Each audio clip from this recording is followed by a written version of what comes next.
राधे राधे भक्तजनों, आज के वीडियो में हम देखेंगे कि हमारे जीवन में दुख क्यों मिलता है। आइए आज हम गुरु जी से जानते हैं कि हमारे जीवन में जो दुख मिलता है उसका कारण कहीं हम स्वयं तो नहीं है। अगर आप इस चैनल पर नए हैं तो चैनल को सब्सक्राइब करें और वीडियो को लाइक करें। सारी दुनिया सुख के लिए कर्म करती है, सारी सृष्टि सुख चाहती है, पर विदुर जी ने पूछा लोगों को दुख क्यों मिलता है। तब कहा दुख इसलिए मिलता है क्योंकि संसार का नाम दुखालय है, दुखालयम। संसार को दुखालय कहते हैं। अब आप बताइए कि पुस्तकालय में जाएंगे तो पुस्तक मिलेगी, औषधालय में जाएंगे तो औषधि मिलेगी, भोजनालय में जाएंगे तो भोजन मिलेगा, तो दुखालय में जाने से क्या मिलेगा? दुख। ये संसार दुखालय है। यहाँ जो जो आया है उन्हें दुख उठाना पड़ा। कौन इस दुनिया में एक का नाम बताओ जिसके जीवन में दुख ना आया हो? बताओ।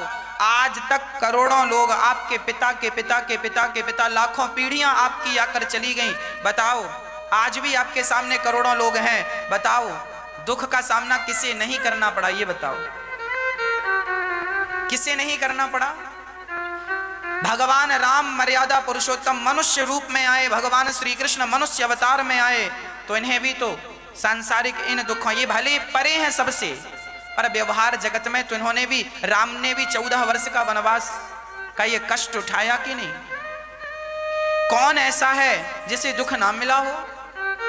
तो आपको और हमें दुख नहीं मिलेगा, ये कैसे संभव है? आपको और हमें दुख मिलेगा।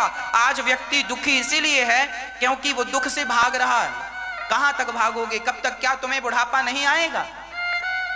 आज यदि मैं जवान हूं तो कल मुझे बूढ़ा भी होना है। और क्या मुझे पता नहीं है कि बुढ़ापा जब आता है तो 1000 बीमारियां लेकर आता है। बुढ़ापे में शरीर जर्जर हो जाता है, हाथ पांव में कमजोरी होती है, शरीर में दर्द होता है। क्या पता नहीं है? बुढ़ापा आएगा, शरीर रोगों का घर बन जाता है। हम सबको पता है। हम इस दुख के संसार में सुख ढूंढ रहे हैं, कैसे मिलेगा? एक बात बताओ, क्या नाले में अब नाले में कोई गंगा जल ढूंढे मिलेगा? नाले में कोई गंगा जल ढूंढे मिलेगा? नहीं। जैसे नाले में गंगा जल ढूंढने से नहीं मिल सकता, उसी प्रकार ये संसार दुखालय है, यहां सुख कैसे मिलेगा? इसीलिए सुख चाहते हो तो एक उपाय है, भगवान की शरणागति ग्रहण कर लो। भगवान की शरण में चला जाए। आज लोग चिल्ला रहे हैं महाराज जी हम बड़े दुखी हैं, बड़े दुखी हैं, बड़े परेशान हैं।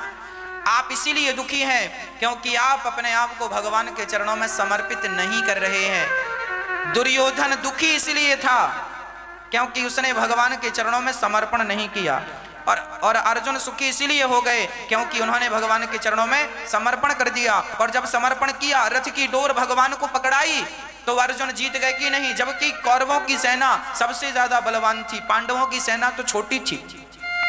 कौरवों के पास 21 अक्षौहिणी सेना थी, 11 अक्षौहिणी सेना थी, और कौरवों के पास 11 अक्षौहिणी सेना थी, जबकि पांडवों के पास केवल 7 अक्षौहिणी सेना थी। सेना कम थी पांडवों के पास, कौरवों के पास सेना ज्यादा थी। पांडवों के पास योद्धा कम थे, जबकि पांडवों के पास योद्धा कम थे। कौरवों के पास योद्धा कौन? गुरु द्रोणाचार्य, जिन्होंने अर्जुन को गांडीव पकड़ना सिखाया, वो कौरवों के साथ थे। पितामह भीष्म, जिनके बाणों का कोई सामना नहीं कर सकता, वो पितामह भीष्म कौरवों के साथ थे। पांडवों के साथ कोई बहुत बलवान था कौन? ये 5 पांडव तो बच्चे थे। परंतु आपकी सेना भले ज्यादा हो, आपका बल भले ज्यादा हो, पर जीत उसकी होगी जो भगवान के चरण पकड़े बैठा है। हमारी भले कम सेना है, हम भले कमजोर हैं, पर हमने भगवान के चरण पकड़ लिए हैं, तो विजय उन्हीं की होगी जिन्होंने भगवान के चरण पकड़े।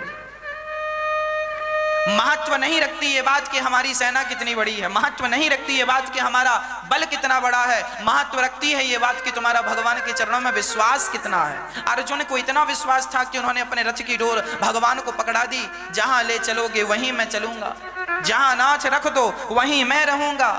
अब क्या चाहिए? यही समर्पण सीखना है तो अर्जुन से सीख लेना चाहिए। आज लोग दुखी इसलिए हैं क्योंकि वो अपना समर्पण नहीं करते भगवान के। कह एक बार हाथ उठाकर कह दो ना कि प्रभु मैं आपका हूं। द्रौपदी ने जब तक अपने पतियों को बुलाया, अपने परिवार को बुलाया, गुरुजनों को भगवान नहीं आए। द्रौपदी अपनी साड़ी पकड़ लेती है, क्या मैं कम हूं, छत्राणी हूं मैं दुशासन से निपट लूंगी। पर जब उनका भी बल नहीं चला तब दोनों हाथ खड़े करके बुलाना पड़ा, और जब बुलाई तो भगवान आए। जब तक तुम्हारे पास तुम्हारे रिश्तेदारों का बल है तब तक भगवान चुपचाप बैठे। अच्छा रिश्तेदारों को बुला रहे हो, बुला लो। जब तक तुम्हारे पास नेताओं का बल है, भगवान बोला अच्छा नेताओं को बुला रहे हो, बुला लो नेताजी को। पड़ोसी को बुला रहे हो, बुला लो। बेटा को बुला रहे हो, बुला लो। बेटी को भी बुला लो। इसीलिए कहता हूं किसी को मत बुलाओ, केवल भगवान को बुलाओ। जब उन्हें पुकारोगे तो वह ही किसी ना किसी रूप में आपके पास आकर आपकी सेवा में लग जाएंगे, आपका काम बना देंगे, लाज जाने नहीं देंगे। जैसे द्रौपदी की लाज बचाई, यदि विश्वास द्रौपदी की तरह किसी का हो तो भगवान उसकी भी लाज बचाएंगे, पर विश्वास द्रौपदी की तरह होना चाहिए। द्रौपदी की तरह विश्वास होगा तो कल्याण होगा, पर नहीं होगा तो उसका जिम्मेदार कोई और नहीं, हम स्वयं जिम्मेदार होंगे। हम केवल इतना ही तो कह रहे हैं कि भगवान पर विश्वास कर लो, क्या घट जाएगा, क्या नुकसान हो जाए। इतना नहीं कर पाने से लोग बड़ा परेशान है। पुनरपि जननम पुनरपि मरणम पुनरपि जननी जठरे शयनम भज गोविंदम गोविंदम भज मूढ़ मते। ऐ मूढ़ मते, क्यों नहीं भजन करता, क्यों नहीं भगवान की शरण में आता, क्यों नहीं कहता कि नाथ मैं आपका हूं। बस इतना कह दे, समर्पण कर दे, सारा दुख क्षण चला जाए। पर इतना कहने में लोग ना जाने कितने जन्म गवा चुके हैं, जन्म और मृत्यु के चक्र में पिस रहे। संसार में दुख क्यों मिलता है? क्योंकि संसार दुखालय।